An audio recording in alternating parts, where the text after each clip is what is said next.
On va commencer. Alors, on apporte la photo à quelqu'un, et puis l'inédit, c'est que avant qu'il regarde la photo, on le filme pour savoir comment ça se passe, comment il réagit. Alors, on a donc un musée d'images comme ça qui prend brûle pour point la personne qui est photographiée, découvrant sa photo. Alors, qu'est-ce que je t'ai dit ce matin quand tu m'as dit ça? Je t'ai dit, mais Oui. je ne me rappelle plus le nom. On a parlé d'un cinéaste. Oui, moi je t'ai parlé des films de Gérard Coutan. Voilà. C'est Coutan, je crois. C'est ça, Gérard Courant. Courant. Je ne connaissais pas. Hein, Alors Gérard Courant, depuis une décennie, ou si c'est pas deux, il va au Festival de Cannes avec une petite caméra qui était 16 à l'époque, avant que la Sony n'existe. Et il rencontrait, que ce soit Godard ou un réalisateur international. Et il lui disait, voilà, j'ai commencé une filmographie, ou une filmothèque, je ne sais pas comment appeler ça, une filmothèque de réalisateurs. Si vous avez 1 minute à m'accorder, dans votre chambre d'hôtel, dans la rue, dans un café, je mets mon trépied, je mets la caméra, je vous laisse avec la caméra, vous dites ce que vous voulez dire. Alors, il y a des gens qui n'ont rien dit, qui ont regardé, qui ont fait des pitoyeries. Il y en a qui ont dit un mot sur le cinéma, il y en a qui étaient de dos. Et c'est Courant, c'est ça. Et donc Gérard Courant m'a sollicité plusieurs fois pour que je le fasse. Et comme d'habitude, je n'ai jamais trouvé les 5 minutes qu'il fallait donner. Et il s'est retrouvé au bout de 2 ans avec l'équivalent de plusieurs heures à coup d'1 minute. Et il a réussi à faire une projection de 1 minute les unes derrière les autres, de gens qui peuvent être aussi bien Wells que Lelouch, que n'importe qui, dans la gamme des réalisateurs. C'est marrant comme idée, tu vois.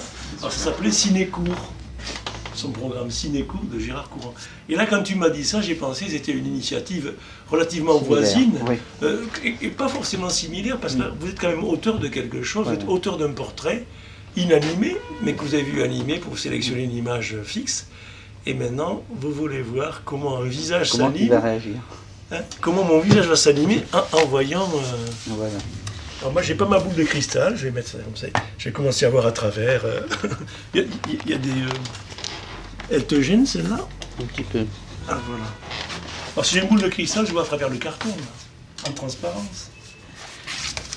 Manuel Otero. Drôle de nom. Comment l'appelle Otero? Vous avez de la famille, vous l'appelez Otero, non?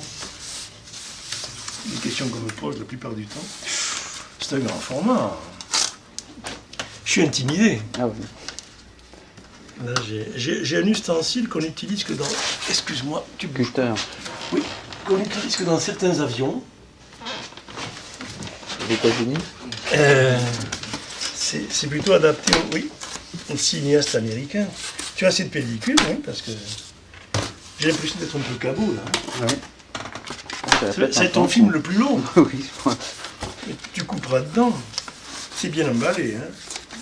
Puis il y a une adresse pour les réclamations. Alors si c'est pas bien, moi j'essaie de joindre des patins et Gobelli. Hein. Écoutez, c'est bien la peine que je vous prenne mon visage. Le peu que je peux en voir me paraît... cette bouche en dit long. Hein? Je sais pas qui... Oula! Oh, oui, ah ouais, oh, c'est pas mal. Non, c'est beau. Hein? Il y a des gens derrière moi, qu'est-ce qu'ils en disent? Très bien. Hein? Ah ouais? Il va y avoir des commandes. Moi, tu sais, je suis toujours très critique. T'imagines ce que je vais dire? Vas-y. Ce type-là, je sais pas qui c'est, mais là, il a 3 petits poils au menton, ici. Hein. Il se les est pas rasés. Elle est formidable, cette photo. Hein? Comment tu la trouves, toi? Bien. Bien.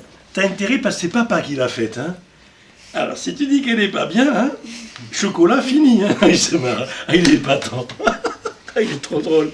Ah, il garde pas son sérieux. Moi, je trouve vraiment épatante. Hein. Est-ce que tu peux me passer la petite photo qui est là-bas, que tu connais? Tu la vois de moi, là, non, elle est dans sur l'étagère même. Sur l'étagère, plus bas. Attends, je te montre autre chose. Regarde une photo, sous ton nez, devant toi. Une photo de moi. Voilà. Je te remercie. Ménus. et les minus, je ne sais pas si elles brillent. Ah ouais, je les vois ces deux-là.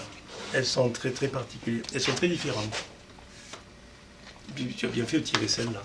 Est-ce que sans te concurrencer, je peux te montrer celle-ci? Bien sûr. Hein. Voilà. Cette photo, si tu la cadres, là, tu l'as. Elle est prise à Tokyo, le jour de la déclaration, Tu m'en avais pas. le jour de la déclaration de la guerre du Golfe. Et le photographe, c'est le photographe de Hirohito, D'accord. qui nous avait pris en photo. Tu arrives à faire aussi près que ça? Ouais. Tu as vu ce qui se passe là? Regarde. Ah voilà. Et maintenant, voilà. On est sur l'autre. Je sais pas qui n'arrive pas à me regarder. Elles sont les deux autres existent d'une façon. Ah ouais, voilà, la deuxième, elle est. Oh, c'est vraiment, alors là, rien à voir. Hein. Et elles sont pour moi aussi ou pas? Oui, pour ah toi. oui. Je les montrerai à personne, en profitant de les filmer. Hein, parce que. Bon, celle-ci est remarquable. Bon, bien voilà, c'est bon. Laisse-moi te j'arrête, dire, malgré les deux poils que je me suis pas D'accord. rasé, mais ça, je suis sûr que Jérôme, avec sa petite en Photoshop, les deux petits poils qui sont là, hein, hein. Il va les éliminer. tu les dégommes. Non, elle est vraiment formidable. Hein. J'arrête.